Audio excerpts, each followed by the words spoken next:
sold drugs to John McAfee. I spent the last 2 years of his life with him. I'm hanging in VIP with this country star. There's Michael Myers and Candyman.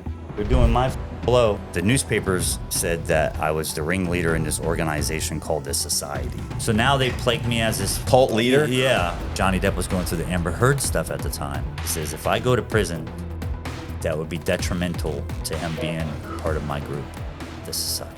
So 17, you couldn't really get into clubs because you had to be 18. We would, know somebody that would get us in the club. My buddy knew the security or whatever. He would get us in. That was like the cool thing. I don't scream drug dealer. Right. But, someone came up to me and was like, hey, can you get me any beans? I'm like, beans? I know the 7-Eleven, right. On 7th Avenue here. They can get you some beans. Everybody's laughing at me. They're like, no, man, they mean X. I'm like, oh. I'm like, no, I don't know where to get that. I didn't use drugs at the time. I would drink. So I, kind of asked around where these beans were and, found them, and I would buy it from that person and go find the person and ask me for them. Hey, I got the beans that you were looking for, and give it to them. What are you doing? Just adding a couple bucks to each one? A couple bucks, not making, nothing. They were, I forgot how much back then they were. Hang out with the DJs. I thought I was a cool kid, my little group of friends. We did that every weekend. It was a recurring thing. People would ask me about beans or X, and I would find them, and I thought I was cool because I would find whatever they were looking for. Did you actually have like a contact, or you just you're just finding guys that have them, buying 10 of them and going and sell them for $7 a piece? Right. Made a couple bucks, $20 or whatever. Right. I mean, that's not paying your bills. No, I worked a regular job during the week. I floated around jobs a lot. As time went on, I would see like the certain guy in the club all the time. Whenever he would show up, like everybody had these beans. Right. And, whenever he was gone, like nobody had him anymore. I'm like, man, I got to meet that guy. And, eventually him and I started to talk because I was a DJ and he enjoyed the music and enjoyed the craft of it all. I started to talk to him, and I'm like, hey, man, do you know where I can find any beans at all? And he's like, yeah. How many do you want? I'm like, 10? Is that a lot? And he's like, no, I get you 10. Gave me 10. I forgot what I paid for him back then. He's like, if you need any more, let me know. I said, great. Got his phone number. I kind of was like, man, I'm making like $200, whatever it was a week at a job. And I'm like, I can do this full time. And, go to these clubs on a nightly basis and throw my little underground raves that I'm throwing and DJing and selling drugs. I don't need to work anymore. Right. Like, man, that would be great. That would be the mission. It's for suckers. Yeah, working's for suckers, man. Who wants to pay taxes? This is tax-free X money right here. Right. And I'll never be old enough to need to file for Social Security. Yeah. I'll never make it. So I'm in my early 20s. Fun time, man. I just have so many great stories about doing this. And I think I was making like $400 a week at my regular job. And on the weekends, I would make anywhere from $1,200 to $1,500 in my pocket, free and clear. And my connection, he always seemed to have them. Like, he was never running out. Mm-hmm. So this went on for years. I did this. I got really, started to get really popular. Some of the clubs are closed now. There was an after hours called Night Moves that was in my newspaper article. And the Castle in Ybor City, it's still open to this day. I'm probably not allowed in there anymore, but they said that in the article that I was the king of the castle, the king of the underground, because of this stuff. So I'm waiting to go to the club one night, and I can't get a hold of him. I'm like thinking, oh, maybe he's at the casino, because he would do that a lot. Just not answering the phone. And I'm wondering, something's wrong here. So I finally find him. Have you ever Googled your name? With one quick search, I can find all of your information on very sketchy websites. Your phone number, your old addresses. Want to know how scammers get your information? This is it. And that's why today's video is sponsored by Aura. There are companies called data brokers that take your personal information without asking and sell it to anyone, marketers, scammers, even stalkers. That's why your phone blows up with spam and weird texts. And if you want to get your information removed, They make it really hard on purpose. But Aura does this for you automatically, and they keep it off. Aura's not just for data removal. It helps me protect my whole digital life. They also give you a VPN to keep your internet private, a password manager to keep your login safe, antivirus software to stop hackers, data broker removal so companies stop selling your information, and $5 million in identity theft insurance just in case. It's like locking every door in your digital house. Go to aura.com/Matt to try Aura for free for 14 days. You'll see exactly where your information is being sold. I'm not leaving myself wide open. You shouldn't either. Once again, that's aura.com/Matt for a free 14-day trial. This is probably, I forget the year, 04, 05, something like that. I find them, and I start calling the jails, and I don't find them in jail. I start calling the hospitals. I find them in the hospital. So I go to the hospital and be like, what the hell happened, man? And he told me that he was on his way to see me. He had 100 X pills on him, and he was with a buddy, and his buddy got pulled over for a DUI, and he was freaked out that they were going to take him to jail for the X, so he ended up swallowing them all. 100 fucking pills, man. And he OD'd. Right. And, you know, they pumped his stomach, and he was looking at me, and he said, you know, poet, I got to, you know, I can't do this anymore. You know, I don't want to go to jail. I don't want to die.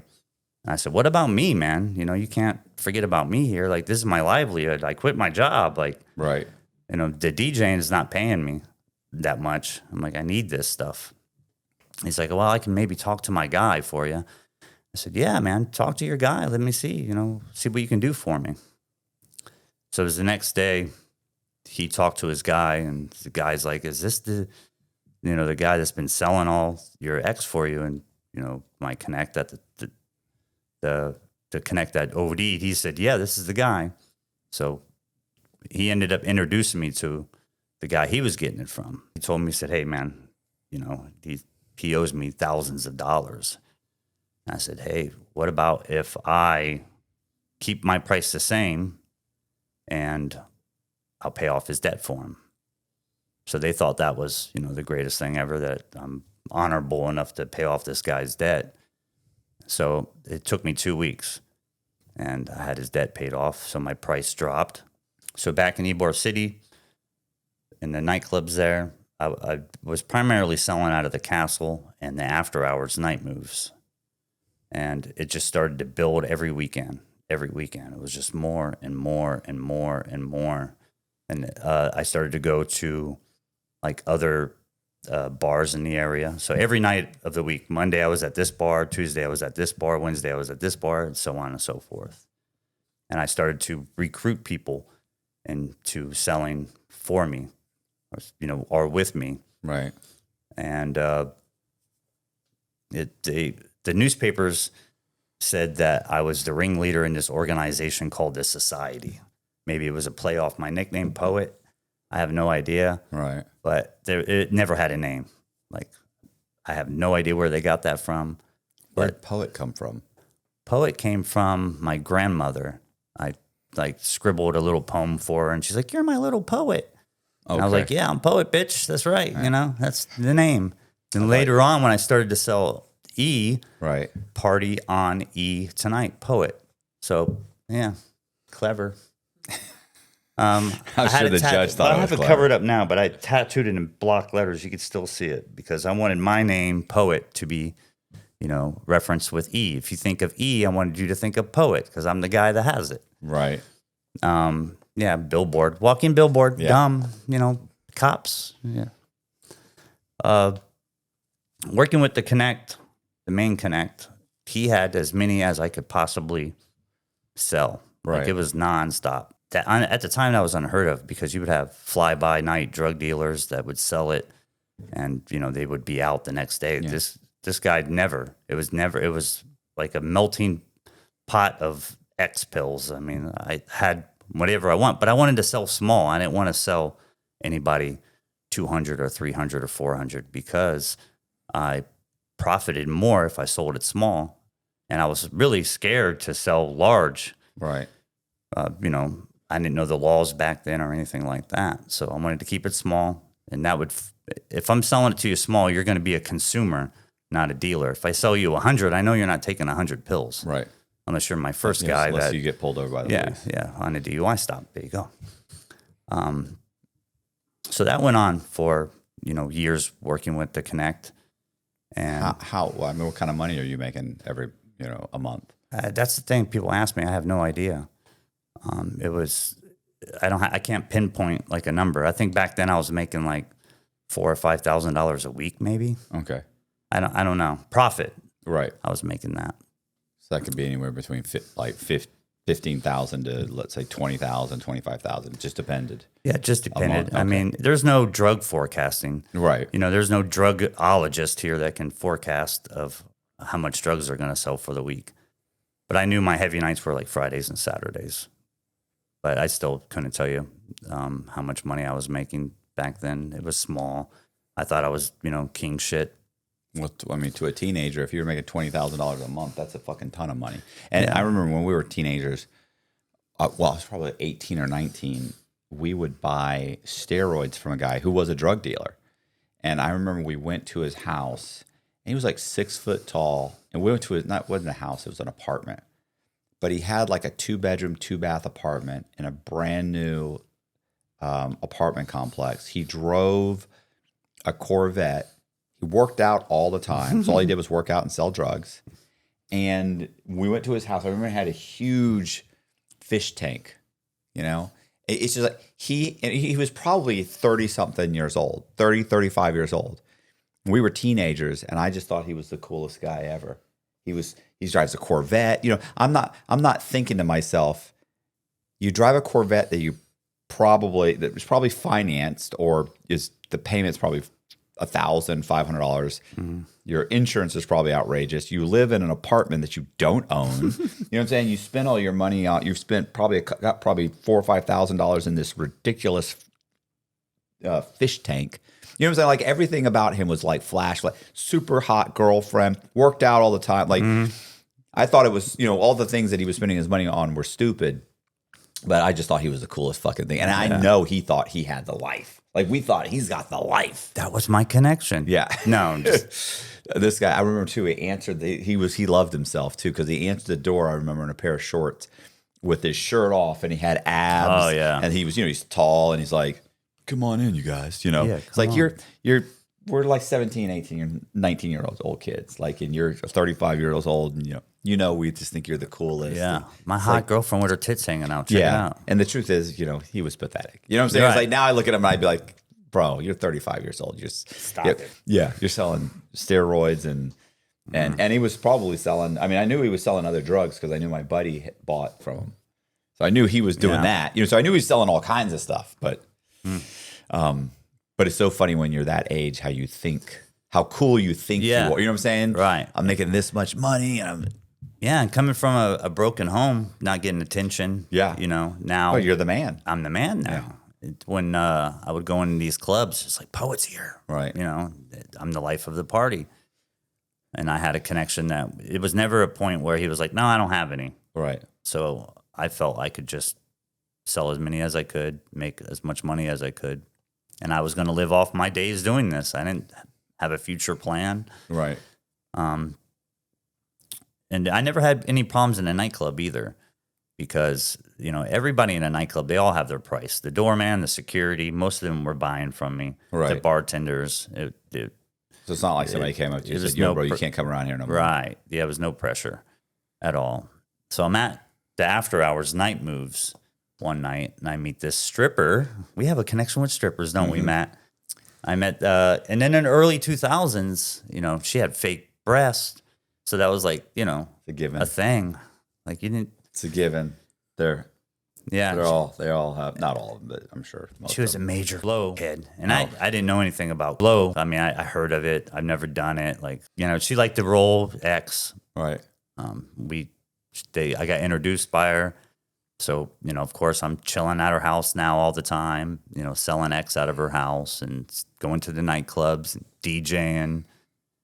And, you know, she was the daytime stripper. And she would come home and complain about the dealer never showed up and she couldn't find it and blah, blah, blah, blah, blah. And one day she asked, she goes, can you get it?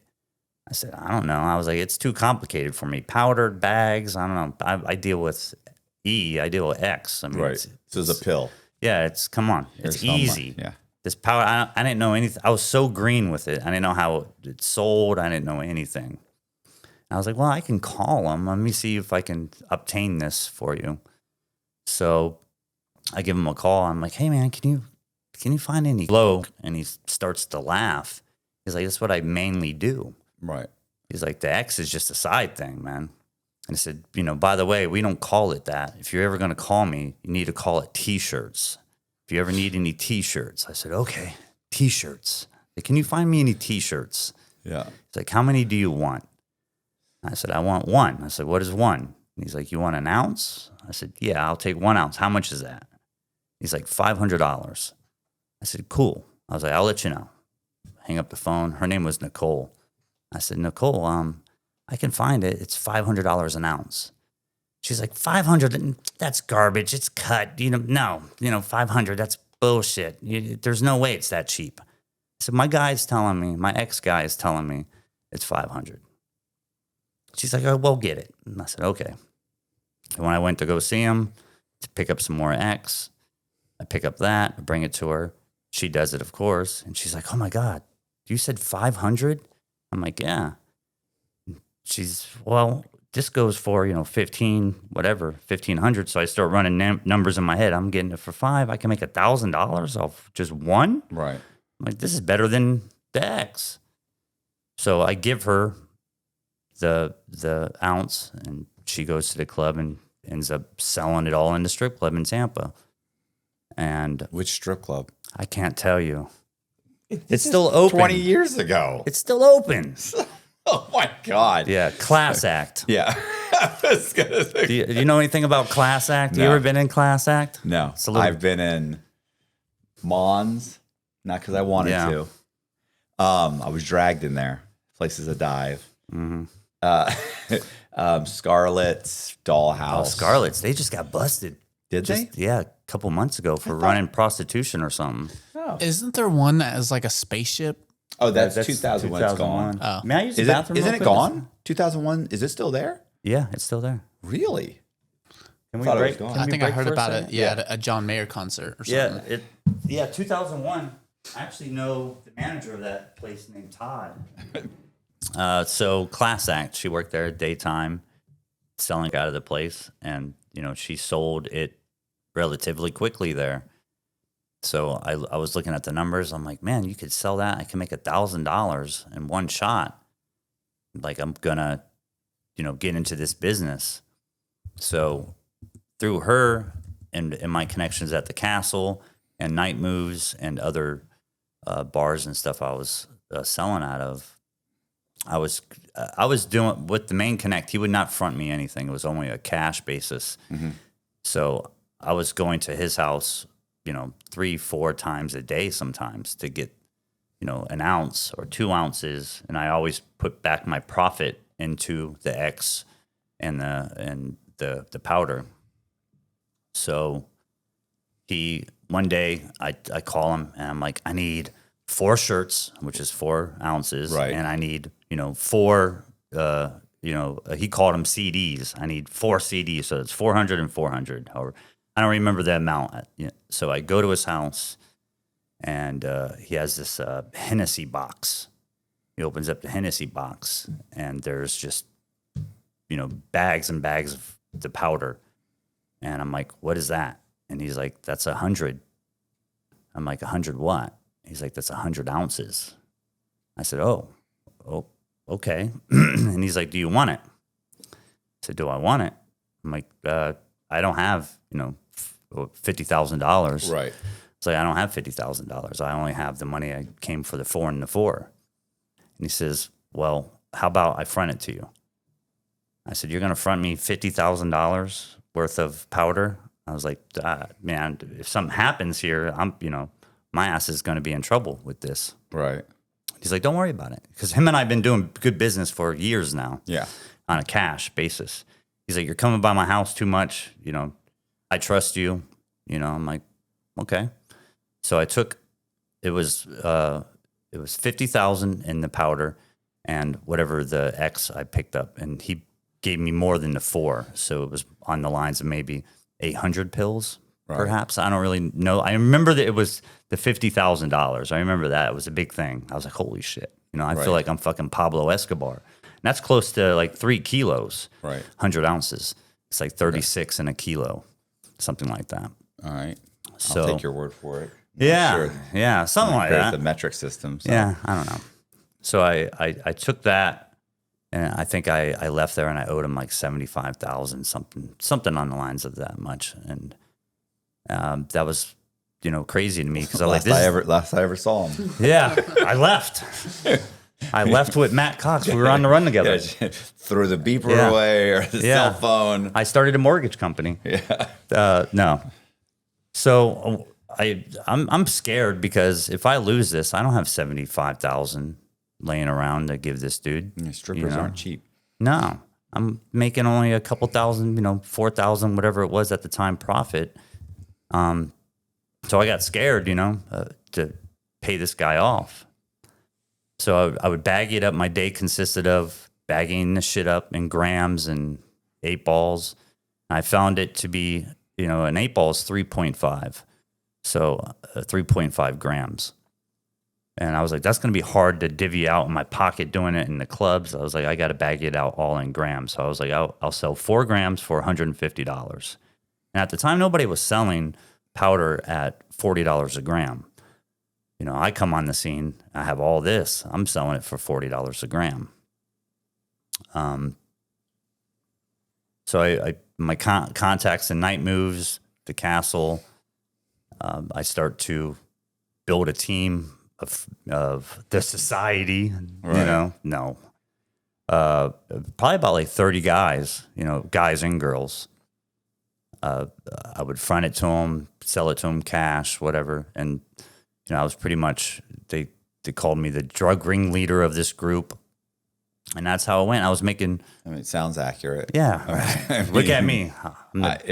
I know what you're saying, but so far it sounds accurate. It does. Yeah, because you're the one who's arranging all these guys. I guess so. You're supplying them. That's what a ringleader is. That's what it does. Okay. Yeah. So I am a drug ringleader. Yeah, it then. just doesn't sound like former. Yeah. It's like the first article I read about me, they called me a con man. I'm like, con man? Con man? And Not you a describe con what I man. did. You're like, okay. So this stuff is going relatively quickly. And I was so nervous because I owed him all this money. I would call him and say, hey, man, I got $5,000. Do you want me to bring it by your house? Right. And he's like, no, keep it. I'm like, okay. So, a couple of days later or a week later, I would call, hey, I got 10,000. Do you want me to bring it by? Yeah, you can bring it by if you want. So I would go to his house, give him the 10,000. This is so accurate. I gave him the 10,000. He opens up another box. It's like, I have 50 more ounces here. I have 1,000 more pills. Do you want it? I said, bro, I owe you 65. I have all this. I'm like, no. Yeah. I'm like, I don't want to take it. Yeah. You haven't got rid of the stuff you already. Correct. And he's like, no, just take it. He's like, I trust you. I said, okay. Yeah. I feel like I'm being set up at this point. Yeah. There's no reason to load me up with a bunch of drugs. He loaded me up. And a lot of the times, and this happened, it wasn't on a weekly basis. It was maybe every 3 weeks, every month. I would go there and it would turn into, I owe you 75. Now I owe you 150,000. Now I owe you 175,000. And I would try to pay him off. And this is not, this goes on for months. He always loads me up. And sometimes I would just deny it. Like, bro, I got fucking 5 keys, man. Right. I have, 2,000, 3,000 pills. I don't need this shit anymore, So when it comes to, in my case, when it comes to drug dealing, like I didn't have like how much were you making or how much was this? It's like, no, I was always paying them off. I always had debt with them. Yeah, I don't think anybody wants an actual ledger. Right. I mean, there's they're no just I think they're just trying to say, in general, Yeah. what were you making? Like nobody's. Like what was your lifestyle? Yeah, there's yeah. no bookkeeping. Yeah, they want to know, like, what kind of car were you driving at this time? Were you still living in the little party house and? No, St. Pete? I was with Nicole. I broke up with Nicole, and I had my own I had a luxurious townhouse, actually. Nice. Thank you. Yeah. What kind of car? I had, at the time, I did have a Corvette at one point. Yeah, I did have a Corvette. I had a Corvette. I had a Kia when the Kias first came out. Like, I had one of them. It was like first came out. Kias when they first came out were like the worst car. Yeah, it was like a super Kia cheap. Sophia, a black Kia Sophia. I thought was like hot shit. So, I kind of started getting a reputation around town. I mean, I wasn't the only drug dealer. Yeah, yeah. You know, I started getting the reputation, the rep, as in, the guy that I always had it. Like that was the great thing about me as a drug dealer is I always had it. You call me. Yeah, and I started to operate 24 hours a day, 7 days a week, 365. Never out of my house, but I was always out in the clubs. So in Tampa, they never closed, man. Or I was at the casino. Seminole Hard Rock. Yeah, man. They had a nightclub inside of there called Floyd's. Do you remember Floyd's inside of it? I was locked up by this point. Yeah, it went on for a while. I actually met, I won't mention the name, and you're not going to force the name out of me. But, and in these clubs I would go to, like I always had VIP because I was the drug guy. Right. Everybody loved me. So I'm chilling at Floyd's in the Tampa Hard Rock. And the security comes up to me. They're like, "Hey, Poet, man, this girl wants to see you in VIP." I'm like, "Who is she?" And he mentions the name, and she had like the hot country song out at the time. I'm like, "Nah, bro." He's like, "Yeah, she needs some X, man." I'm like, "All right, I'll go up there." I'm like, bothering me. And Shania Twain. What's that? Shania Twain. I'm not gonna say her name. We I don't want to need get it- We need it sued. for the thumbnail. Yeah. We need it for the I'm not title gonna- and thumbnail. Yeah, I'm not that's gonna get sued, bro. You're not gonna get sued. It's fine. So- if anybody's getting sued, it's us. Yeah, you guys are gonna get fucking sued. Yeah, and keep in mind too, this is a long time ago. Nobody's getting busted. Statute of limitations is up. Shania Twain wants to do a little bit of blow. It was not her. We'll just assume it was her, right? I just assume it's. I'll say I'll put Shania Twain not- on the no, thumbnail. don't do it. I'll do it. Honky tonk. She did a song with Kid Rock. That's all I'm gonna say. Let's move on with the show. Matthew Cox show. Let's go. You guys so want to know? Are you country fans? I am a country fan, Okay. and a Kid Rock fan. Okay. So it's funny that I can't find it. I'm just a fan of some good clickbait. Yeah. Yeah. Let's see. Sheryl Crow, Gretchen Wilson, Miranda Lambert, Dolly Parton. Miranda Lambert. No. Well, we have a 25% chance. Kid Rock is known for collaborating with No, female country artists. I'll give you other great thumbnails better than that. Do you know who Tony Todd is? No. Candyman. You never watched the movie, the horror movie classic Candyman? How about Halloween? You know who Michael Myers is, Yeah, right? yeah. Of course. All right, Tony Moran played Michael Myers in the movie. So I'm in a hotel in Tampa. There's Michael Myers and Candyman. They're doing My Fucking Blow. I'm chilling on the couch watching two horror movie icon, Michael fucking Myers, doing My Fucking Blow, bro. Like, I love the guy on TikTok with Michael Myers where he there was like does it 3 with of them his that kid. played Michael Myers. No, I mean where he does it with his kid that he plays the Oh, yeah, music yeah, and they yeah, sit there and yeah, yeah.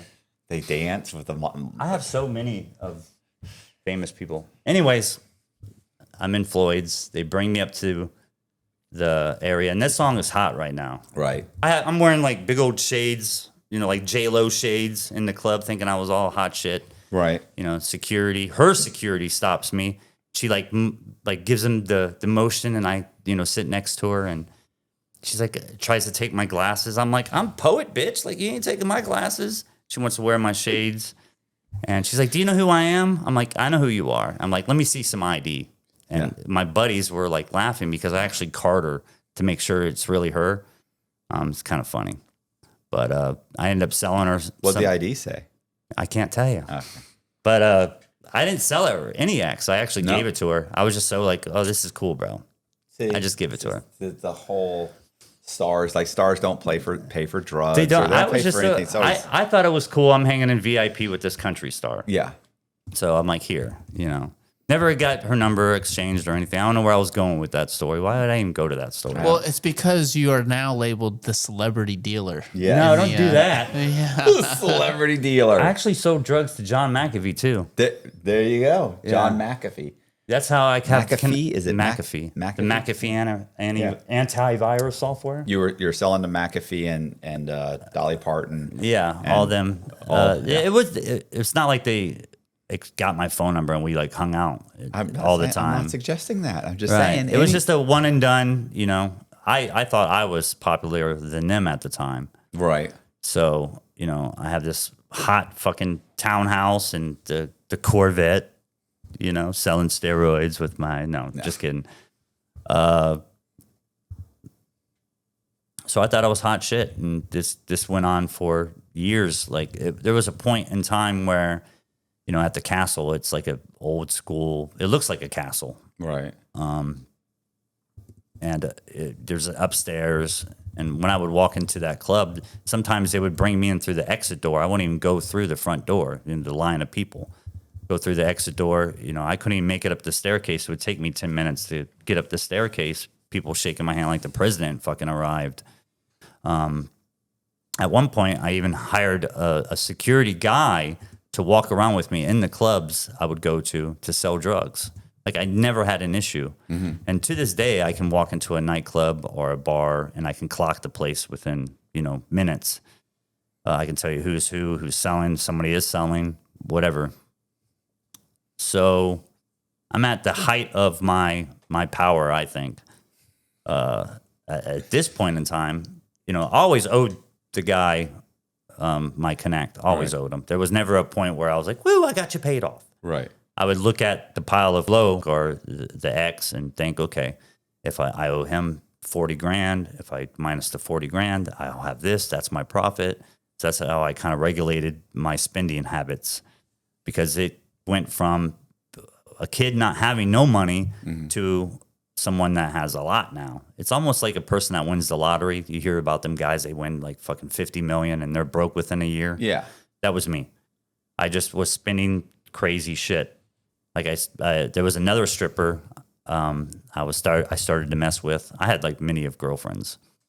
And she would always, this is back before Ubers, and she would always complain like, I can't find a taxi cab. That's why I didn't come over. So I got pissed off at her. I said, what kind of car you want?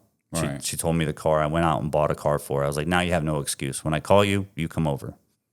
Bought her a car, buying my friends' cars.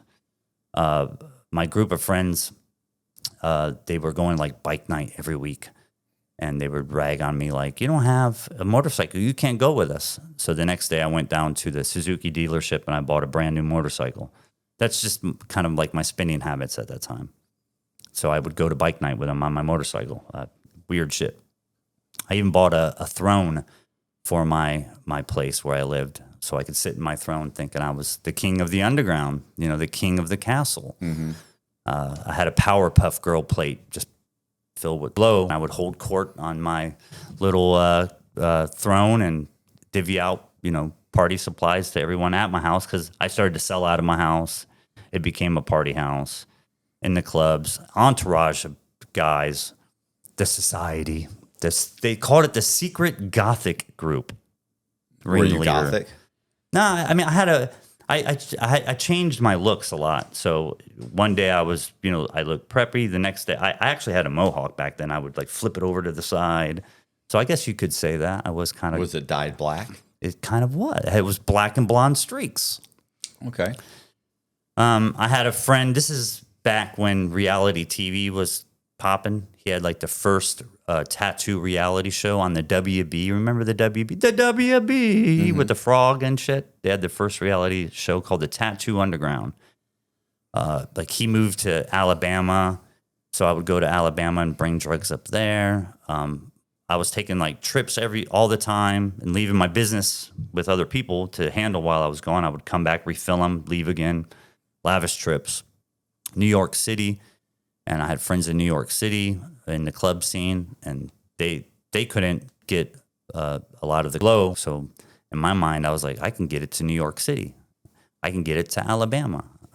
In Shreveport, Louisiana, I can get it to Shreveport, Louisiana. So over time, I started to meet some that I brought in as my key players. There was a guy named Brad, Carlene, and Eric. And they were like my captains, I guess you could say. Yeah. Mafia. I can see the Mafia. I can see the chart now with you here, and then there's a line, and then it Yeah, breaks up between those three, and then breaks up between 45 people beneath them. There is one, actually. It's a 60, There is 60-man conspiracy yeah, it's crazy. of the society. And then above it says the society. That followed me in prison, by the way. Poet Society. Yeah, don't fucking do this to me, Matt. The Poet Society. Yeah. We're all with Grandma saying, "You're Colby, can we get him? Society. Come on. This is I can great. see. I actually feel like Grandma's sitting at the kitchen table explaining. Listen, poet, you're at the head of the society, and it's a society. You're running this. If you're gonna be a successful drug dealer, because she knows, because she used to sling a little. Oh, right. And she's you're gonna have to have a nickname. We're gonna go with poet. Remember the little poem you wrote me? Yeah. We're going with poet. What does Grandma say about the tattoo on your arm? Oh wow, Yeah. my nickname on your arm. This is horrible, guys. I'm never coming to the Matt Cox show again. So what? So you're Yeah, I'm the celebrity drug drug dealer. Basically, I could give you a list of clients, but I'm not going to. I mentioned a few. We'll but just make them up. Yeah, no, don't, man. We'll just list your favorite celebrities right now, and I'll just throw it in the intro, and it'll sound like it'll say, yeah. We'll just put it on the thumbnail. People will be like, "Bro, that's so fucked up. That dude barely even mentioned Brad Pitt. You got Brad Pitt on the front. No, I never met him. With doing blow and what's up and celebrity this. Never this guy. met him. But the game. Yeah, That's the game. So I had multiple girls. YouTube's a dirty game, bro. So multiple strippers. Loved them. You did too, man. I didn't. I'm a married man. Like this comes but back. Luckily, she's not here. Luckily, sometimes she'll be sitting right over there, and she'll just be like, and I can feel the heat on the back of my neck from the stare. Or she'll be upstairs, and then she'll come walking down after and be like, "Oh yeah, just look at me." I'm like, "Did I hear stripper?" No. I don't have Matt Cox looks, so I can't get any girl I want. You know what I mean? That's right. Yeah. So listen, anybody can get a stripper. Yeah, you're right. You have especially when you have necks and a ton of fucking money. You can get whatever you want, and I did. Enjoyed it. I had a new girlfriend every week. It was awesome. Spending money, just blowing money, ridiculous amounts of money. I thought I was hot shit in the neighborhood. The castle in Ybor City is on like a dead end street. It dead ends into like Palm. Right. If you're familiar with Ybor, Matt. I've owned a couple properties. Yeah, on Palm, actually. You did. I owned. You don't know the big ass castle right there? It looks like a fucking castle. Yeah, I think I remember it. I remember the name of the club. Mm-hmm. And I know there's several buildings in Ybor that look like a castle. Yeah, it's off the beaten path of it's dead ends to Palm. But anyways, I got to the point where I would show up to the castle in a limousine selling drugs. Whoever pulls over a limousine. Yeah, well, who brings that what drug dealer wants to bring that kind of attention to himself? Me, because I had no idea. Yeah. I thought I was truly untouchable, right? At that point, because I had loads of drugs in the limousine. Because you've been going for years, so you've been going for years. I got minor trouble, but nothing that I couldn't bond out the next day, right? Kind of stuff. So I thought I was untouchable. And on top of that, Carlene, everybody thought Carlene and I were together. That's one of the key players in my team. She was a lesbian, hardcore flannel shirt lesbian. Shout out to the lesbians of the world. But she was dating gays for both. Yeah. She was dating a cop. So I had a off-duty police officer selling drugs in the club for me as well. So with that in hand, I really thought I was hot shit. Right. But yeah, it's lonely at the top, bro. I had all these people, had all these women, money. It's a classic story, right? Yeah, my heart goes out to you. Yeah, thanks. Fuck. Lonely at the top. This is probably around 2006, early 2006. February, 2006. I was in another place called the Brass Mug. It was on Fowler Avenue, hole in the wall rock bar. I didn't live too far from there at the time, and that was one of my places I would go on Tuesday nights with my entourage of guys. And there was this, 2 girls playing pool. I knew one of them. The other one was like, you ever had love at first sight? Like the whole world stopped with this girl. I was like, holy shit, who is that? I need to meet that girl. I said, Anna, introduce me to her. She's like, okay, She's like, that's Poet. And I'm thinking she's going to be like, oh my God, you're Poet? Because most people did that at the time to me. So she did not, however. She's like, Poet, who's that? Don't care. So I tried my best to impress this girl. Nothing I could do impressed her. Her name was Kara. She was like a really like bohemian, like artist type girl. I just fell madly in love at that moment. And I started to slip away from the business and leave it in the hands of Brad, Carlene, and Eric, and my other counterparts. And I would hang out with Kara. She hated to call me Poet. She would call me John. We would do like artsy things together. Like we would go to the Riverwalk. It wasn't the Riverwalk back then, but we would set up our easels and we would paint. See, I'm a painter like you. Not as good as you, but we paint. We would paint and write poetry. She was an amazing poet. She lived in like this art warehouse with a whole bunch of other, fucking hippies. Right. And we would, at night we would listen to Simon and Garfunkel on vinyl record. And it was a beautiful time for me because I actually found someone that liked me for me. She didn't like me for the drugs, the money. And she was actually frightened. Damn, Colby, you messed up the story. Frightened, Yeah. Frightened you. He's doing my over there. She was. Yeah, you just blew out a gram, Colby. Good. You were talking about the tree hugger. Yeah, the tree hugger. Damn, that's a good way to put it. Yeah, she was cool. I fell madly in love with her, and everybody else in my team were like, "We need Poet back, man. The clubs, So 2 weeks into our little romance, I was like, you know what? I would marry you. She's like, I would marry you. So she said to me, she's like, there's a problem. She's like, if we're going to spend, our life together, there's no future in what you're doing. You need to get out of the business. At the time, she suffered from, a bad illness. She was bulimic. So if you're familiar with that, she would throw up all the time, that kind of thing. It was horrible, man. But she's thin. Yeah, anorexic, yeah.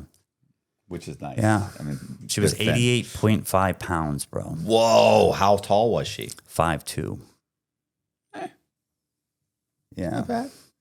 You're not a Yeah. big guy. No. You're a little guy. I'm You like 140 right now. I used to be like date a chick that's 5'5" Yeah. and 135 or 140. I mean, I need Yeah. to be able to take her in a full. If it That's comes right. down to it, you have to be able to take your girl in a fair fight. Yeah. I think I can take a chick that's 90 pounds. I could. Yeah. Yeah. It was great. So I was like, well, you don't have a good life expectancy doing that either. So we kind of made a pact, a promise that she would not throw up anymore and I would quit drug dealing. So 2 weeks later, we get married. And Ridiculous. Go ahead. yeah, thanks. Fuck. Thanks a I lot, feel like it's friend. going to work out. Is Yeah. she in the car now? Is No. So we get married and I hold this extravagant party at the Hilton in Tampa, a fucking drug dealer retirement party. Who throws that kind of shit? I did. They brought me a cake. It had like little icing with pills on it and lines of, blow, icing, of course. And I had this big retirement party. I was giving it all up. People were left scrambling, like, what are we going to do? Blah, blah, blah. I still had a pile of drugs because I still owe my guy. I always owed him. Mm-hmm. I forgot how much it was at the time. I think I owed him maybe 30, 40,000, something like that. I told her, I said, the deal is that whenever I can pay him off, I'll get out. And so I did. I paid him off. I got out of the business. I still had a stash of drugs. Had a good amount of money at the time. Her and I got a place together. We had a honeymoon in St. Augustine. Florida. It was horse-drawn carriage, bottles of champagne. I'm still thinking I'm living that drug dealing life. Well, no, because I don't have that, money coming in like I used to. And I got me a little rinky-dink job. I figured I had to get me a job because I'm, married now and not a drug dealer. Right. When we would get short on money, I would tell her, well, I have these drugs, She's like, no, you're not selling them. I'm like, what the fuck are we going to do with them? They're just sitting here, She's like, you made me a promise that you would not sell drugs anymore. I'm like, yeah, you're right. Then you got to start stripping. Yeah, you got to start doing something. You got to eat something and, you gotta do that. Feed her a sandwich and send her off to Scarlets. There you go. Scarlets. No. Fuck. 2001. Bro, 2001 like the worst. I've never been in that. Are you serious? No. I've never been in Mons before. Mons it's bottom of the barrel, bro. It's been like 2001 and Mons are bottom of the barrel. Like Scarlets and Dollhouse are at least, semi top tier. If there is such a thing as a top tier gentleman's club, it would be Scarlet. Well, when I used to go to Scarlets for the steak. Yeah. Sure. When they had like a restaurant, they had like it was like a top tier. Like Gold it was Club. Gold Club. Like those were like nice, like if you, like I said, if you could say, you had to rank one and say that from one to, then those were the better ones. But yeah. So she wouldn't let me. And we spent our days, I would work my little rinky-dink job and, she worked at the same place I did. The money dwindled. But we spent our days, painting, writing poetry. It was a beautiful time for me, probably the best time of my life. I was free and clear out of the business. Everything was good. One day we're painting on the back porch. She disappears. I'm like, what the fuck is going on here? I go into the bathroom to find her, and she's hunched over the toilet throwing up again. And I'm like, well, we made a promise that I wouldn't sell drugs and you wouldn't do this anymore. So I felt like my whole life, our love is based on a lie, blah, blah, blah. I was so immature, bro. I regret it. She's got a problem. I fucking regret it, dude. Right. And that's the part where I cry on other shows whenever I talk about this. But we talked about this. We're not doing the crying. We're not crying. Colby, Yeah, this isn't a crying episode. No. Yeah. If I thought it was, I would. Yeah. He would have. But I'd chime in with a question. Yeah, I broke down on Nelson Rodriguez, Honor Among Thieves, when I talked about this part. Yeah. Yeah, celebrity dealer podcast isn't really like an emotional podcast. Yeah. So shout out to Miranda Lambert. You know what I was going to say? I have, I wanted to mention it for The Hook. Have you ever seen the movie? Come on, Matt. It's called the Powder Cake. Mm-mm. It's a drug dealer. It's Daniel Craig. Is it Craig? Daniel Craig? The guy who plays 007? 007, yeah. He's in it. It's a great drug dealer movie. Okay. And he could be Daniel Craig. Like, I mean, they've got the same, the light colored hair, the blue eyes, gotta the watch fair this skin. movie. What is it called?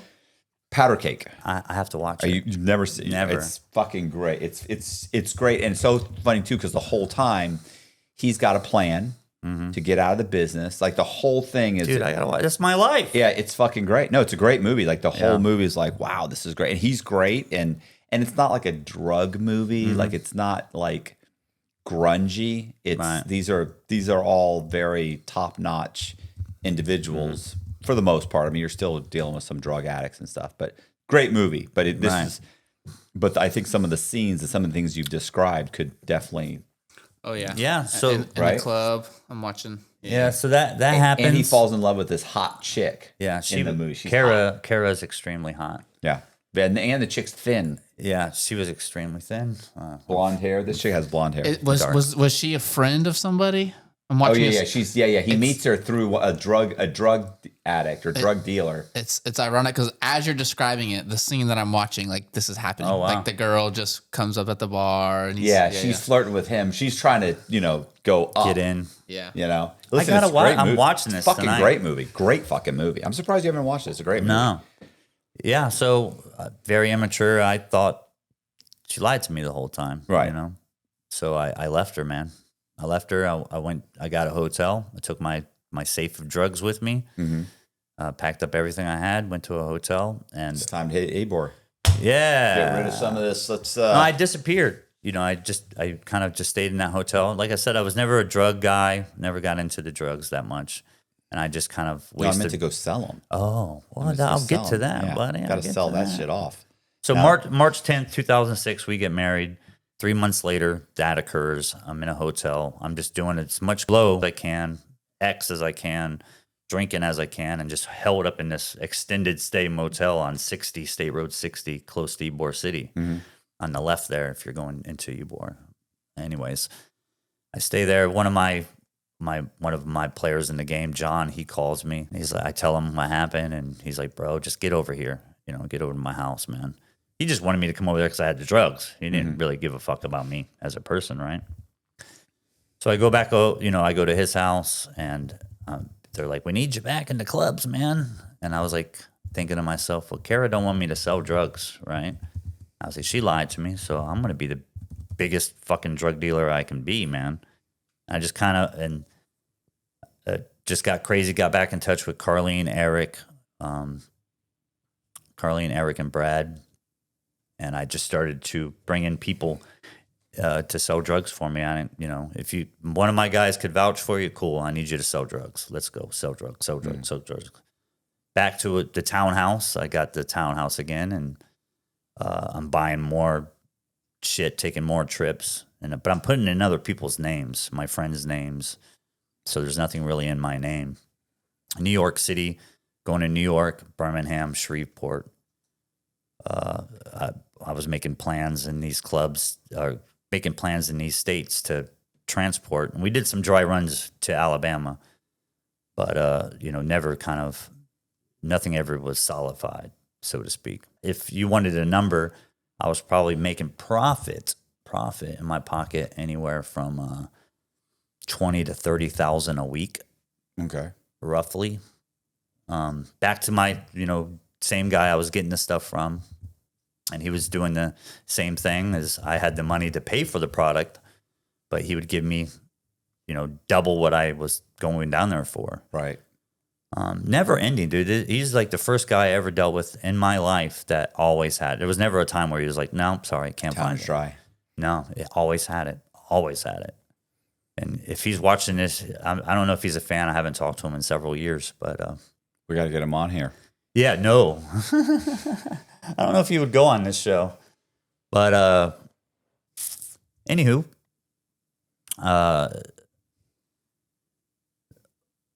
2007 comes around, and I would see Kara once in a while, but it was not the same.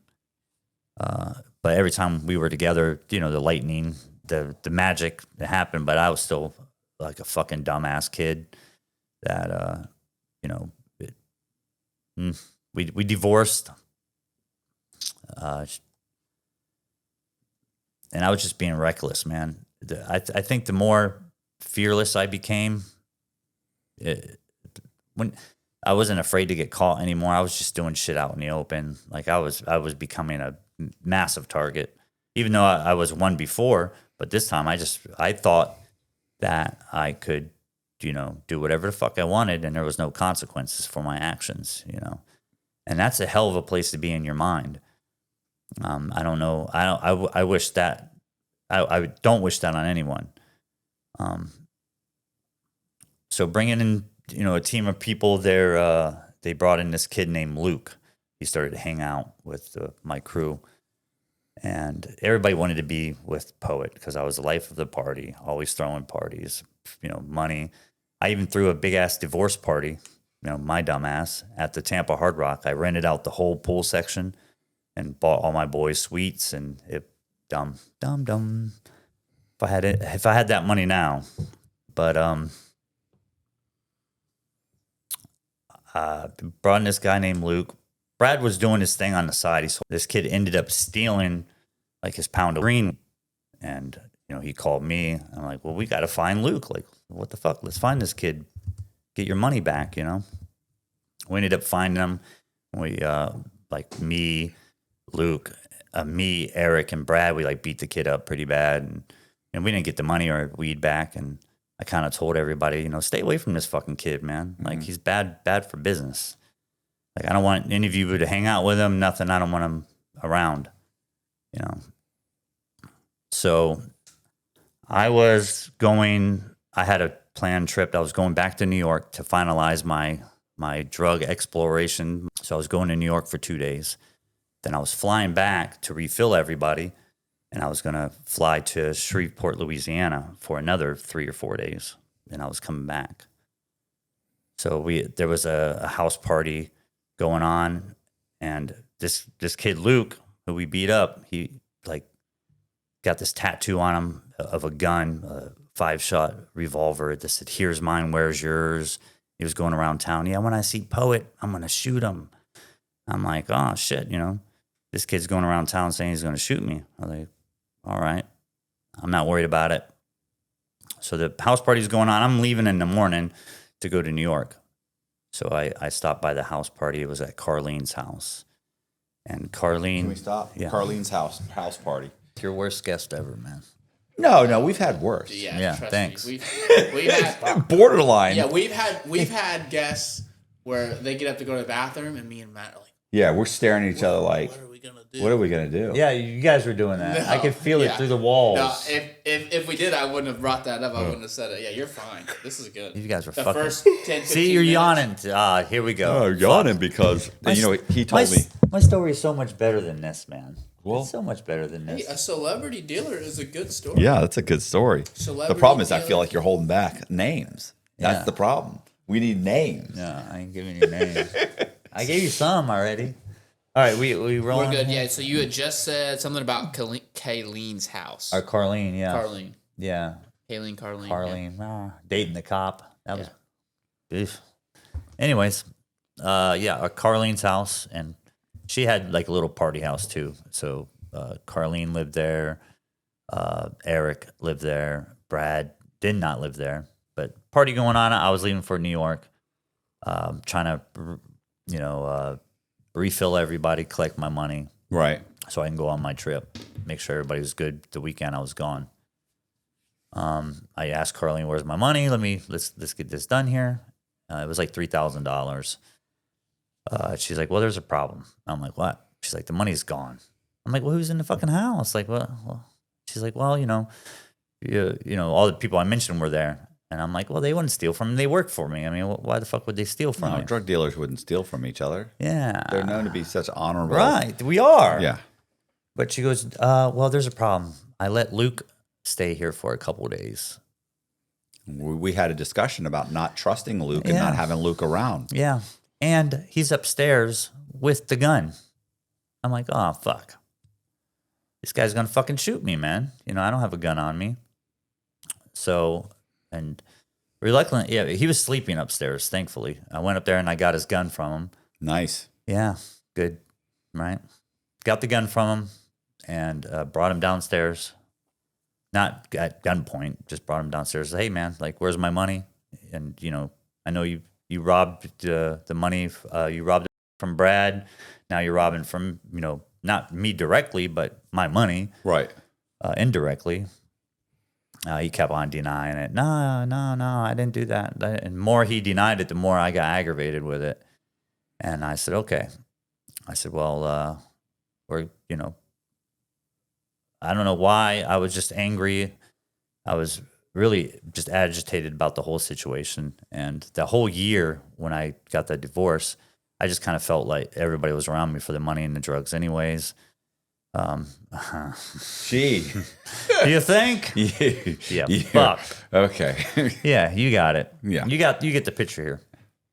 So the I'm more starting to think we're not friends. yeah, fuck. I'm starting to think you guys are using Yeah. me for drugs and Well- stealing from me. Yeah, there Luke? we go. Yeah, Luke. So, I was like, okay, well, I'm gonna kill you if you don't give me my fucking money. And he kept on denying it. So He went for his gun and it wasn't there. No. It was in my pocket. yeah, No. it was actually in my hand at the time. Oh, okay. So I was like, we're going. We're gonna go. You're gonna get your shit. You're gonna put it in your truck.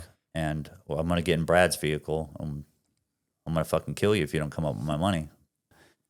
So 2 vehicles. Eric's driving his truck. He's in the passenger seat. I'm in Brad's vehicle in the passenger seat. Carlene's in the back seat. We end up driving out to Hernando County on a dirt road. We park the cars. I tell him to, get out of the vehicle. He gets out of the vehicle. I said, I'm going to ask you one more time. Where's my money?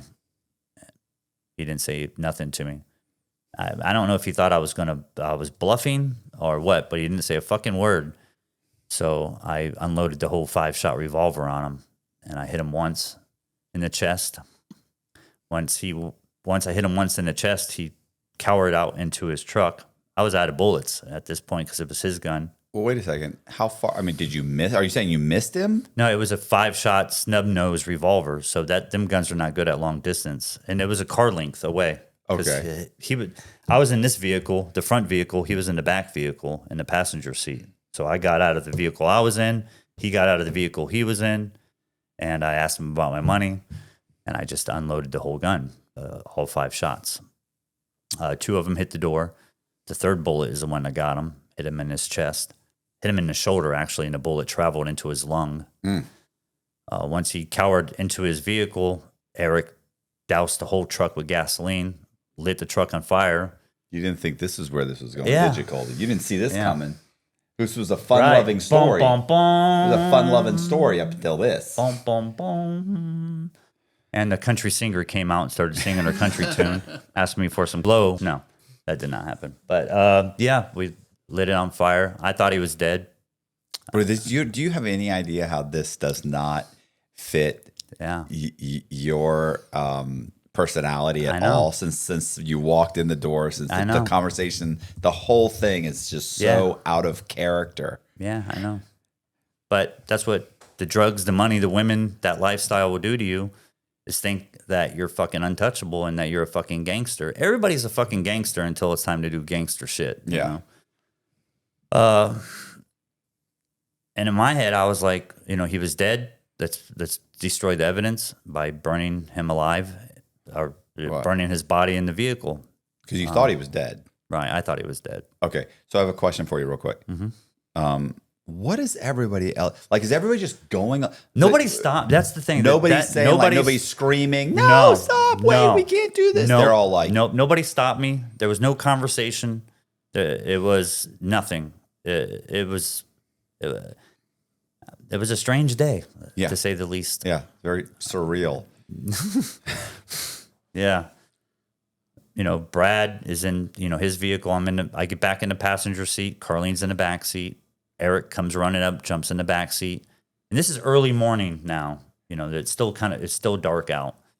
And the whole truck's ablaze. I can see it in the rear view mirror. And we pull off, and I just see this ball of fire coming out of the truck, screaming, a scream I don't even want to put in my head. It was just horrendous fucking scream.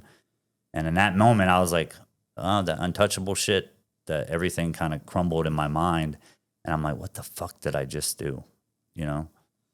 Did you go back? No. Like to We make kept- sure this guy. We kept going. And I was like, what am I going to do?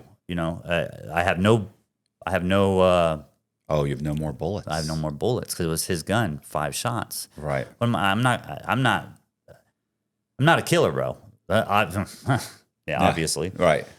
Your first and only attempt didn't go well. No, did not.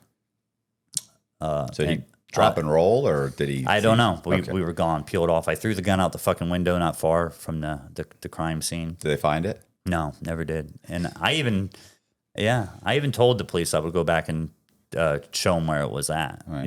and they were like, no. But, in that moment, I'm like, what the fuck did I become, man? What kind of person am I to take a human fucking life or to try to take a human life? Like, I was never a violent person. I'm like, damn, man. It was a come to Jesus moment for me. And I started to get in a panic mode. Like, I got to get the fuck out of here. Like, I got to get out of town, man, because they're going to fucking find out about this shit. He survived, thankfully.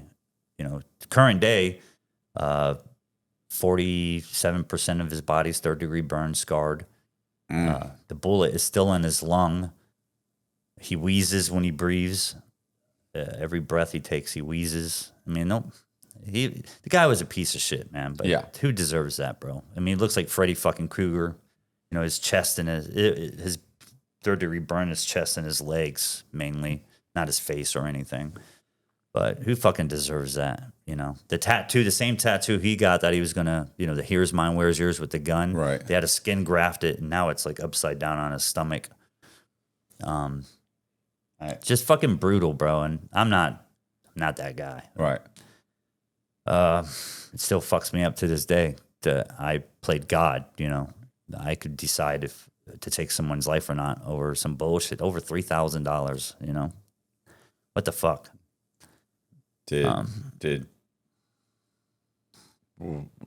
What happened with him? Did he? I mean, obviously, I'm assuming. He had something to say to the police. You know, it's morning time at this point. You know, a passing motorist found him on the side of the road naked, and talking about poet shot me, poet shot me, poet shot me. They called the police and airlifted him to, you know, Tampa General. Thankfully, he survived. Thank God he survived. Because I wouldn't be sitting in this chair today. You know, for someone to like sit in this chair and on your show to either brag that they try to kill someone or kill someone, you know, I don't know how a person can do it psychologically because it's fucked with me every day of my life. You know what I mean?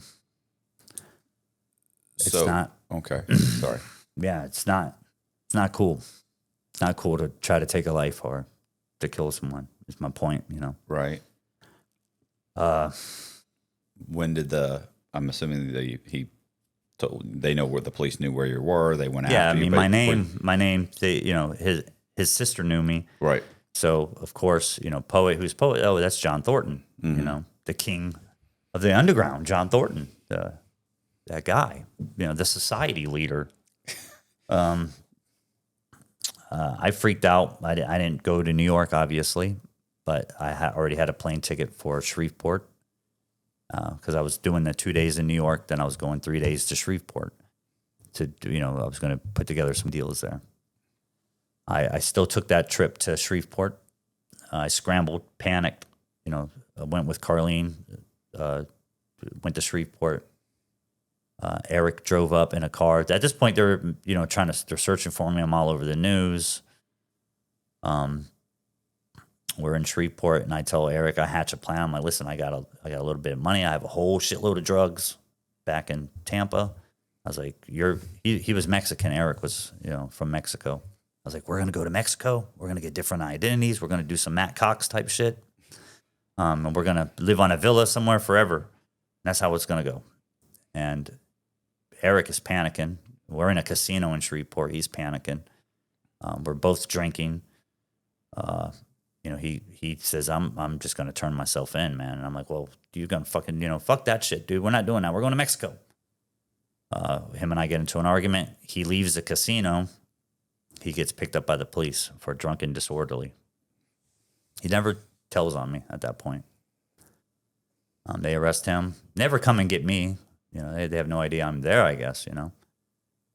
So the next day I try to bail him out of jail. I get in contact with the police officer that was on my team. And she's like, yeah, there's a bond. You can go there, get him out. And I'm like, well, there's warrants for my arrest everywhere. I'm like not going to go there. So I send Carlene to do that, to go there. And she goes and like her whole car swarmed in Shreveport. And she tells me, yeah, they're after you, bud. You need to get the fuck out of Dodge. So I run to Brownsville, Texas. So I'm in Brownsville, Texas, watching the border to go into Mexico. Eric did have some connections in Mexico because he's from there, and he could get me passports or whatever I needed to change my identity. I tell Carlene to come meet me in Brownsville, Texas. She does. I thought you said they surrounded her car. She did, but they didn't know they weren't after her at that point. They were surrounded the car looking for me. And okay, so they don't have a warrant for her, so they let her go. Correct, right. She meets me in Brownsville, Texas. Just her and I in Brownsville, Texas.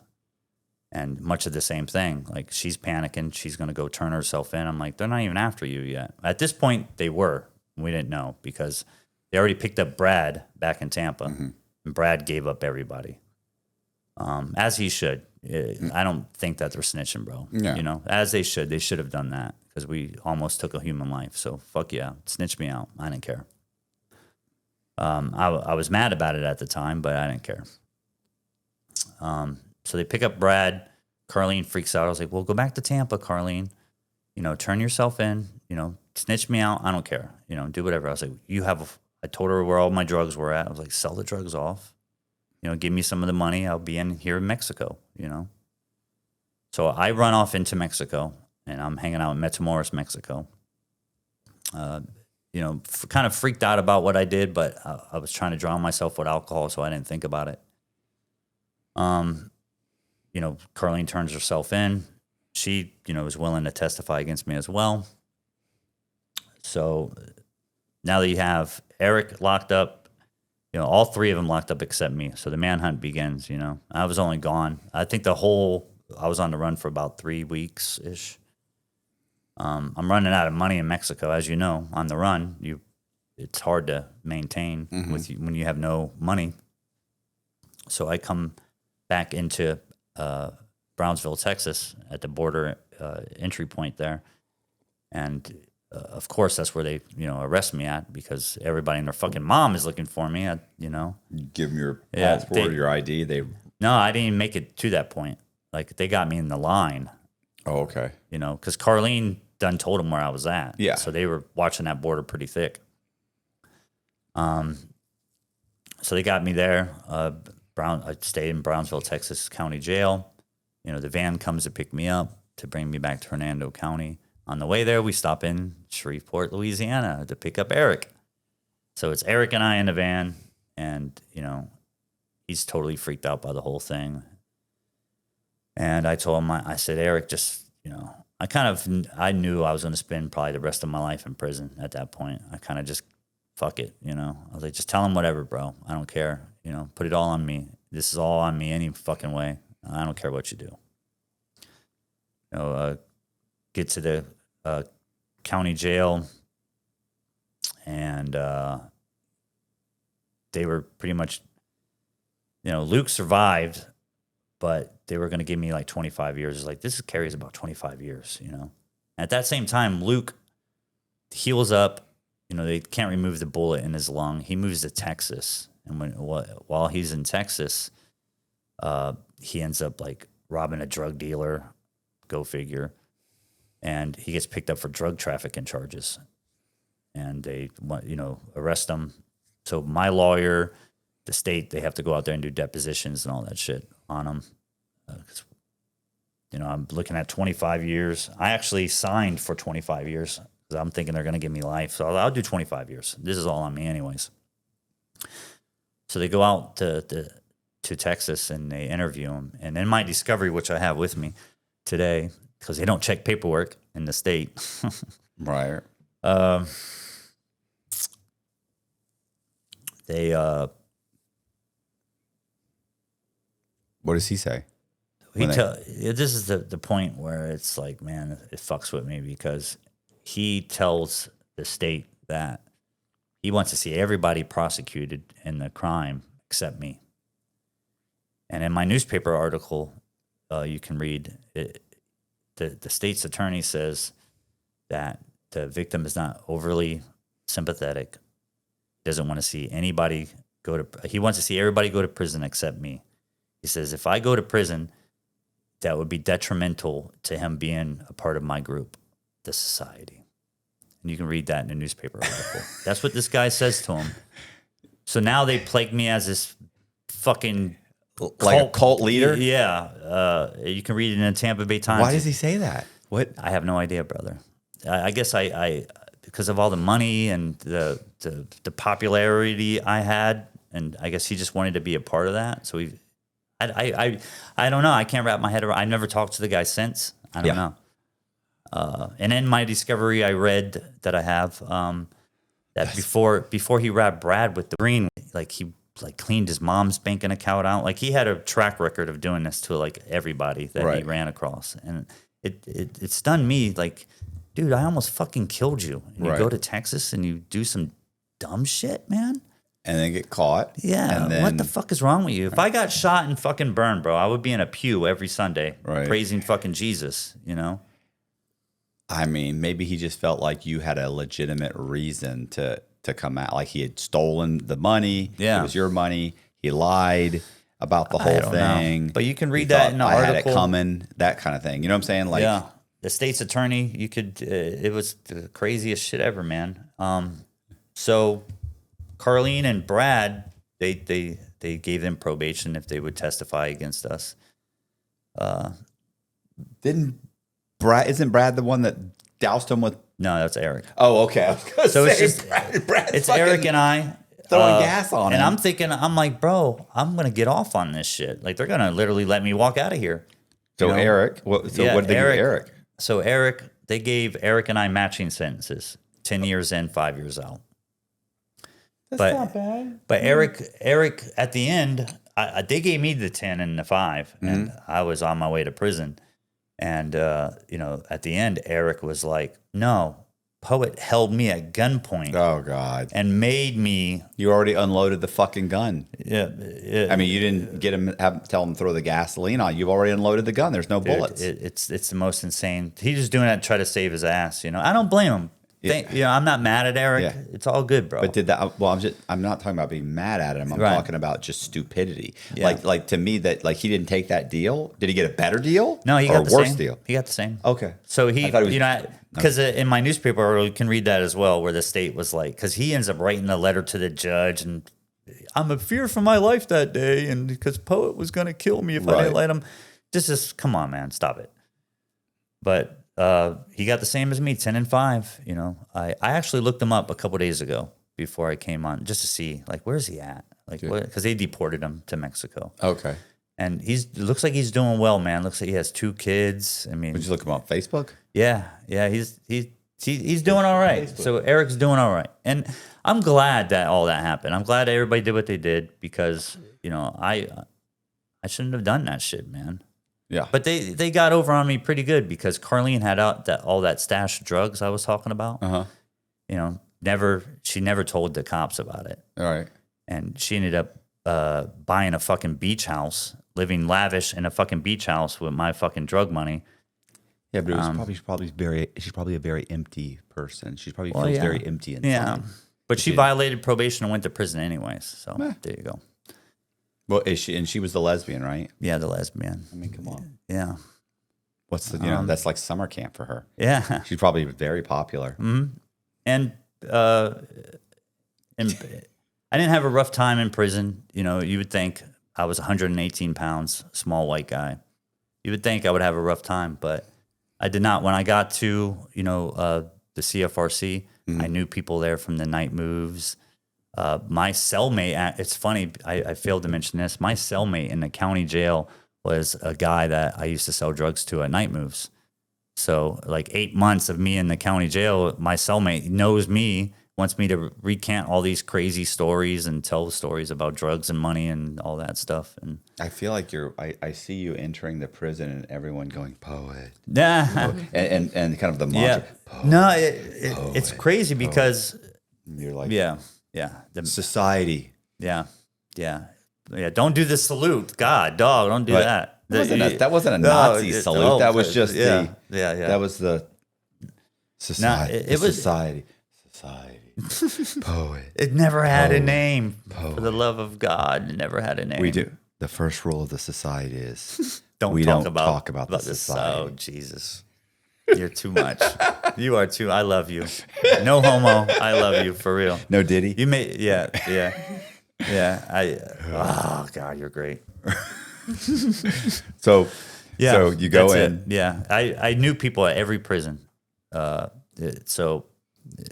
You know, I still dealt with shit. You know what I mean? Yeah. But it was what people paint prison. It was not like that for me. And my first prison was Liberty Correctional, and that was the most violent prison in the state of Florida at the time. Still is. I mean, people were getting beat up, stabbed, that kind of shit. You know, Air conditioning? No, there's no air conditioning in the state. I know. There's climate controlled. That's my first thought. My first thought Yeah. every time I think about state prison is I think, no, there's fucking AC. Food horrible. You have any idea how important AC? No, most people in the world, even the United States, those square northern states, Yeah. there's a bunch of them. They don't realize how important air conditioning is Right. in Florida. Yeah. Like these are people like they're like, yeah, what's the big deal? Listen, prior to air conditioning, like it was unlivable here. It's unlivable. I mean, I'm not old enough to Yeah. remember that, by the Right. way. I'm just saying. you got I think 9 years on me. How old are you? I'm 46. I'll be 47 in August. Yeah. Well, that's typically how it goes. Yeah. Some people skip it. Do you want me to? Do I have a few minutes? I'll give you a nail biter. Nail biter. Yeah, but This is me on 3 cups of coffee. Yeah, right. I'm sorry. in prison, I realized that I thought I was the biggest, baddest motherfucker on planet Earth. There was a lot more bigger and better motherfuckers in prison. You know. So you mean prior to prison, you thought you were the biggest bad Right. In prison, you realize, No, that gangster shit. No, there's some real gangsters in there. There's some scary fuckers. Scary motherfuckers, man. But all my times in the nightclubs and knowing how to navigate through the nightclubs, I used that in prison. I just knew how to navigate, knew how to keep my head down. You know, showed people respect. They showed it to me. Throughout my whole 10 years, I have no DR history. I never got in trouble. Did you do 10 years or did you get I time had off? 8.5, of course. 8.5, okay. Yeah. Did you get halfway house? No. They wouldn't let me because of the violent crime, because I was the leader of the society, Matt. Come on, they don't do that to big drug lords. They don't want you taking over the halfway house. Yeah, fuck. Converting people. So, nail biter, sorry. Okay, you want me to do nail biter? You know, around 2012, I'll wrap this up real quick. Nail biter, here it is. The fuck you to me, the cake in my face. You ready for it? 2012, Kara and I start to write again when I was in prison. And she was doing well at FSU. But she was very popular. Yeah. And I'm thinking, oh, it's our love fantasy again. We're writing poetry and art through letters. And I get a letter and she goes, I have to tell you something. I'm like, what's that? And I'm like halfway through my sentence at this point. And I'm like, what's going on? You know?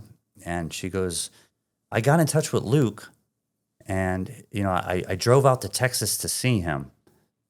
And they started to have a relationship together. My first wife, Kara, and Luke, my victim. Okay, sorry. Yeah. That's the Okay, nail so biter. so when I thought you meant that she was I thought that. Well, what's the girl that was involved in the crime? Carlene. I'm sorry, I got them confused. So that Kara was my first wife. Carol's the first wife. Okay. Yeah. My fault. She reaches out to Luke just to see how he was doing. Did she know him? No, she met him I think once or twice, Okay. but she just wanted to see how he was doing. And they were living together in FSU while she was writing me. They didn't last long because guess what Luke did? He robbed her. He ripped her off. Yeah, stole her money, drugs. He was shooting drugs at this point. But they had a little short relationship together. And I told her in a letter, I was like, you know, I wish you guys the best, but I don't want to talk to you anymore, you know? Right. Like, how could you fucking do that to me, basically? When I got out of prison in 2015, I tried to reach out to her. And she was like, I have nothing left for you or me. You know, Is that the nail biter? Yeah, that was it. My first wife, the love of my life, started a relationship with my victim. You know? I feel like that was a nail biter. But what would you like a nail biter as? You want the name of the country singer? Yes. I'm not giving it to you. Even after the show, I'm not giving it to you. We'll just come up with one. But that's I'm willing to sacrifice the reputation of a country singer. Trust me. But yeah, I'm doing well. I'm doing well now. To wrap it up, I'm doing well now as a former drug, ringleader, the king of the underground, Mr. The ringleader of the society. I've been out 10 years. I've, faced struggles, of course, like we all do. But I have a great job. I've been out, at this job 2 years now, second chance company. I'm just living, man, What does that mean? I mean, I A understand. second chance company means they hire felons. Right. But have you ever heard people, because I've heard this before, that some companies, if they hire felons, they give them a tax break. Have you ever heard of that? It's true. Is that true? Yeah, it is true. But some companies say they hire felons and they don't. Right. Like Amazon, Coca-Cola, places like that. They say we hire felons. I went to Amazon when I got out in 2015 to get a job. They're like, we hire felons, but we don't hire your type of felon. Yeah. Well, I don't know. Because my shit reads so fucking wild, man. By the way, my buddy Pete my buddy Pete works at Amazon. Really? But he got the job through and he went to prison for double murder. Damn, I don't know how they denied me. Because it was through the halfway service. the halfway house. The halfway house has an agreement with the local Amazon. So once he's in, and I think he told me that he said had they not had a placement contract, I probably wouldn't have gotten hired. Yeah. Listen, Pete's crime, the sheriff showed up. When he went home, the sheriff showed up to say, we know you're here. We're going to be keeping an eye on you. Then they went to all the neighbors on the street and told them, want to let you know, the guy that's just released for a double murder, he's going to be living in that house over there. Just thought you'd like to know. It's like, he's like what a welcoming. Have you seen Pete? Have you seen any of these episodes? No, I need to watch some. I'll send you one. Yeah, please He's do. probably not what you're picturing. Oh no, he's not what you're picturing at all. No. I'm also going to send you the layer cake. Yes, I please. said powder cake before. It's the layer cake. Layer cake. Did I say powder cake or layer? You said powder cake. Are we It's done? the later cake. Are we Layer done, cake. or should I say some more? No, we can keep. No, keep going. This is all going in. Yeah. Okay. Listen, nobody's watching at this point. This is All right. it's All right, not. yeah. It doesn't have Cool. to They be- watch the first 20 layer minutes and cake, then they're you are done with correct. us. Yeah. But I actually I met up with, never met up with Eric again because they deported him. Never talked to Eric again. Right. I talked to Brad when I got out. Him and I had a beer together. He was in and out of drug rehab, just riddled with drug abuse. It was kind of sad to see him like that. And he was really apologetic. I'm like, why are you sorry? You know what I mean? He was trying to apologize to me. I'm like, bro, I don't care about that shit, man. I never talked to Carlene again. I to this day, I don't know where she's at. I have talked to the cop, or she's not a cop anymore. Just to trade stories. Like, yeah, it was pretty wild, back then. Luke tried to reach out to me several times. I just never responded. When I got on this TikTok journey a couple of years ago, and I had no idea he was even my friend on TikTok. I was scrolling through. It was just about 4 months ago, and there was him. And just to see how he looked, and I was like, wow, this guy's fucked up, man. That's basically it. Like I try to stay out of bars and nightclubs now. I went to the Castle trying to reminisce when I first got out, and some of the people still work there. Like there's bartenders and door personnel that work at the Castle 25 plus years now. That's sad. And great life, guys. Like, bro. Fuck. But just walking in that building, some of them was like open arms, and others like got the scowl, like, oh my God, this evil man, the king of the society is here. You enjoy it. Yeah. Yeah, I tell you what, I have a little place now. I'm a little duplex now, and I have a roommate, and she's never late on rent, bro. I never have to ask her for money. Bet. I'm like, it's fucking quick. I mean, the first of the month comes, it's like 12:01. It's worked in my benefit. Yeah. Nobody's shorting me. Yeah, that's right. Fuck, man. This is crazy, bro. Sorry. I didn't think this show was going to be like this. No. Well, It's fun. You made it really fun, and I really appreciate you, man, because I thought it was going to be fucking serious. You're going to be pounding me with questions. Colby is actually really cool. He's not a skater with tattoos like I thought. No. I'll turn the camera for you. Yeah. Camera's on me. That's the real guy. Yeah. That's the man. Yeah, this show totally sucked. I hope you guys don't watch it. Well, I Thanks. mean, if you can't make light of some unadulterated violence and right. what there can you you go. make fun of? This is John Poet Thornton for Ghost Bed. If you're The ghost bed ads. If you sleep hot at night, you know how disruptive that can be. Whether you're having trouble falling asleep, you're waking up sweating in the middle of the night, or all of the above. That's where Ghost Bed can help. As the makers of the coolest beds in the world, Ghost Bed is your go-to for cooling mattresses, cooling pillows, and cooling bedding. From their signature Ghost Ice fabric to patented technology that adjusts to your body's temperature, every Ghost Bed mattress is designed with cooling in mind. So whether you want a plusher mattress that cushions your shoulders and hips or a firm option with exceptional support, your Ghost Bed will keep you cool and comfortable all night long. When you purchase a Ghost Bed mattress, your comfort is guaranteed. You can try out your mattress for 101 nights, risk-free, to make sure it's the right fit for you. Plus, they offer free shipping, and most items are shipped within 24 hours. If you're not sure which Ghost Bed is right for you, check out their mattress quiz. You'll answer a few questions and get a personalized recommendation. Even better, our listeners can get 50% off site-wide for a limited time. Just visit ghostbed.com/Cox and use the code COX at checkout. Again, that's ghostbed.com/Cox with the code COX at the checkout to save a whopping 50% off site-wide. Listen, we got so many great people are always saying in the comment section, they're always like, what if a guest doesn't say sleep? What do you do? I'm like, well, I said, I'll bring it up. I'll bring it up. Somebody's saying sleep. So be honest, on a scale of 1 to 10, how horrible was this interview? Be honest, Matt. It's not bad. It's not bad. Yeah. The conversation that we had in the beginning of the podcast, I will take out because it's the beginning and it needs to get into the story. But this part, I can leave in. Yeah, that's what's so. It's a cool part. We have this conversation all the time, and I have this conversation with, I know Colby does too. Like, there are guys that will walk out of here, and we're like, that was all right. And it'll get 500,000 views. You're like, what the hell? And other people will walk out and will go, bro, that was like, oh my God, I got goosebumps. Like, it was riveting. It was amazing. Mine, and it gets 30,000 views. Yeah. And you're like, and then we've got some videos that all the comments are overwhelmingly positive. Like, what a phenomenal story. How amazing. How this. And you're like, wow, people love this guy. And it gets 25,000 views. And other ones where people are like, this guy's lying. He's full of shit. He never this. That's not what happened. Yeah. And it'll get 400,000 views. And you're like, I don't. Yeah. There's no way to predict what's going to do well and what's going to resonate with people. I don't think. I don't think I'm a good storyteller, to be honest. And I'm trying to hone that. I'm trying to be a Matt Cox. You know? It's practice. Yeah, That's all it practice. is. Yeah.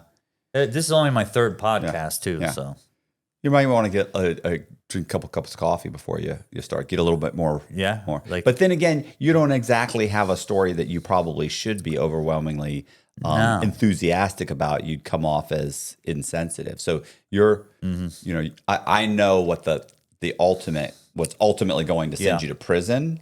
You see what I'm saying? Like, I know that, but I also know that, it's fucked up my life. Like I go to, if I go somewhere and somebody recognizes me or something like that, or my dating life sucks.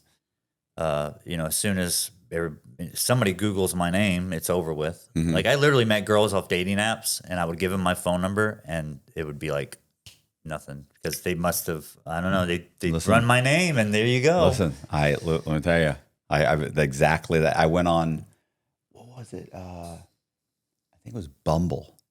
Yeah. And one time I had met this chick on Bumble, and the whole thing, and went to meet her at a restaurant.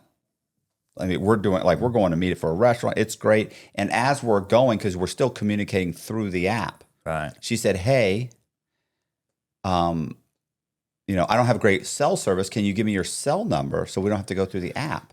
There's a delay. The whole time I was like, "Sure." I sent her the cell number. She never shows up. And I waited 30 minutes, and I realized she's not answering. Mm-hmm. And then, of course, I'm trying to get to her through the app, and then suddenly you're blocked. There's nothing. It's not just blocked. By the time I get back, the app is shut. They've kicked me off. She reports me because you're not allowed to be a felon. So she reports me, and then I went on another app that I had been using. I get kicked off that one too. Oh shit! So somehow or another, she finds me. And this is only a couple days later, finds me on the other app, boom, closes me down on that one too. And I thought, and then I've got people who are telling me, I had actual, like a friend of mine who was a female friend. Yeah. And she's like, you're going to have to just use a complete alias. Mm-hmm. And then once the girl gets to know you, explain to her. I'm like, oh, that's even worse. Yeah. And now we're fucking 4 days in, and what I said, I'm banging some chick. We're 4 or 5 dates in, and I'm hitting it. And then I'm like, oh, by the way, My name's not Gary It's great Sullivan. at family dinner if I ever date a Right. woman, and I sit at the table. So, tell me what you do for work, John, Yeah. or what your life. I'm like, well, oh, you can skip right over. I usually you can blend right over that if you have to. Well, I mean, I'm saying like if you went, I wouldn't. I lean into the whole thing all the time, but it's totally damaged me. Like jobs, I could not find a job to save my life. Dating, could not find it. listen, I went on a date one time. I mean, you've got to have these stories. I went on a date one time, first date, and as we're sitting there talking, she's like, you seem like a great guy. What's up with? And I said, there is an issue. She's like, you're married. I'm like, nah. I said, it's just a little issue. I said, I recently got out of federal prison. And she was like, what? Huh? And I went, For yeah. what? Yeah. For what? And I said, not a big deal. Not a big deal. Mm-hmm. I said, I committed bank fraud and I went to prison. Now I'm out. I said, I'm out and I'm kind of starting my life over again. But I think I should say that. And she goes, how long? She goes, bank fraud? She goes, how long did you go? And I was like, about roughly 13 years. She's 13 years? Man, we're in a place. People are like, what? and I'm like, oh, it's not a big deal. She goes, stop saying that. She goes, they don't put people in prison for 13 years because it's not a big deal. Yeah. And I'm sitting there thinking, this ain't working out. I already know this ain't working out. She's starting to sound a little hysterical. Right. And so I end up, we start talking. I'm like, I'm trying to calm her down, but she's not having it.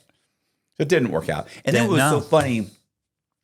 What happened was I ended What happened? what happened was I said, listen, I said, this is the way I look at it. There's two kinds of people.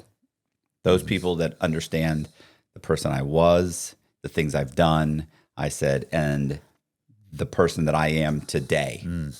I said, and there are those people that can go fuck themselves. Yeah.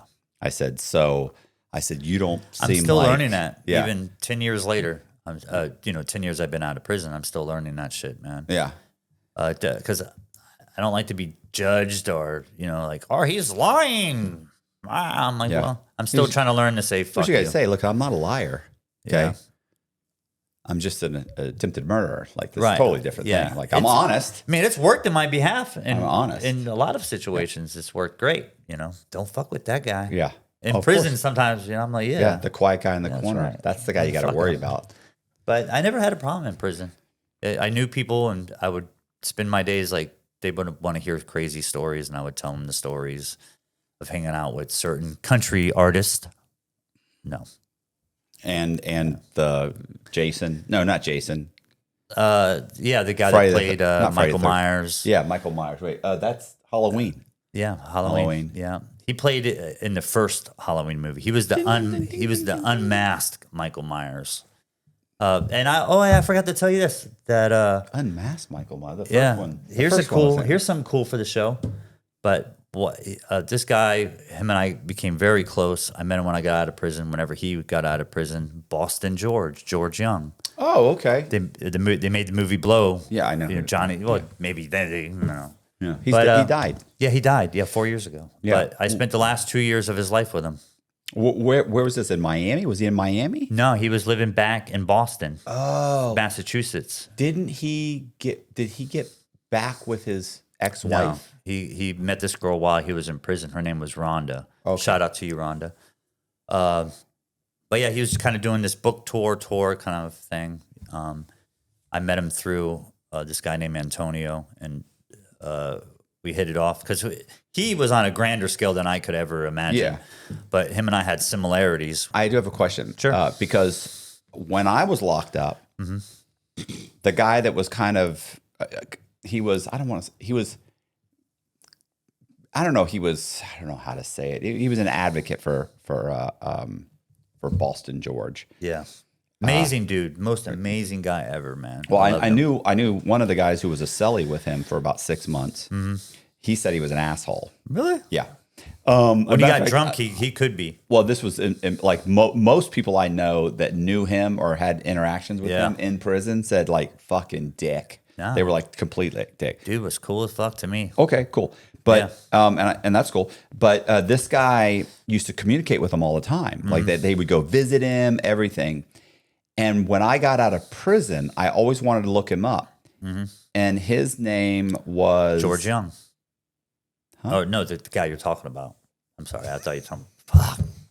I'm nervous, man. No, I'm jumping. Carlos Later? Wasn't Carlos Later? No, this Carlos Later's locked up. He's gone now. They deported him. He got out a few years ago. Well, I understand. But when I was locked up, this is a guy that was going to visit George Young. Boston George, whatever. George Young. That he was going to visit him regularly. I mean, they're going there. He's buying him hamburgers. He's putting money on his books, everything. Then he started coming to visit me. Okay. His name was Eric Hill. Okay. And I always wondered, but Eric Hill is so common. Yeah. So I've got out and I've tried to look him up on Facebook. Like I knew he lived in Texas. I tried to look him up. You're saying he flew in one time to see me. Wow. Actually, it was twice. I think he came to see me twice. He would put money on my books. Like he was, he was a super cool guy. We would, and, he was a good guy. And, but then I forget what happened. Like basically we just kind of faded. Yeah, it fades. Right. After a year or so, he just, stopped coming around. And, but I always wanted to look him up because he was a super hyper guy too. He was insane. Yeah. But I always wanted to look him up. But I can't find him. I have great stories with George and I. Like I said, last 2 years of his life with him. The documentary they did, Famous Without the Fortune, George is wearing that black dress shirt. Like I have that black dress shirt encased in glass above my bed at my house. Okay. They sent it to me. I was actually going to go to his funeral. Johnny Depp was going to be there, but Johnny Depp was going through the Amber Heard stuff at the time. Oh, okay. So Johnny Depp didn't make it. But I was like, all right, I want to meet Johnny fucking Depp. This is going to be cool. But he was like a dad to me, man. We would talk about stories about his time, and he had like total recall. He could tell you story after story after story. Some of the stuff they don't play in the movie, of course. But I've heard that about him. Like you were saying that he was an asshole, but nah. He was. You ever heard the term about Hawaii? Like the island either accepts you or denies you. You ever heard that about Hawaii? No. Yeah, there's like some weird thing about the island that it will spit you out or it will accept you. And now it's kind of like George.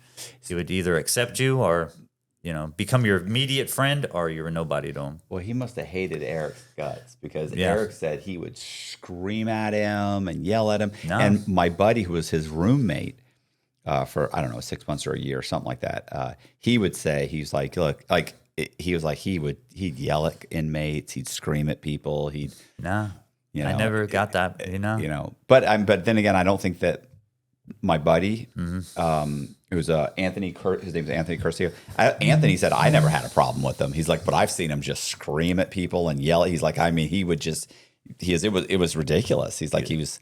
Yeah, he was a totally awesome guy, man. I had nothing bad to say about him. I think about him probably on a daily basis. I loved him, man, very much.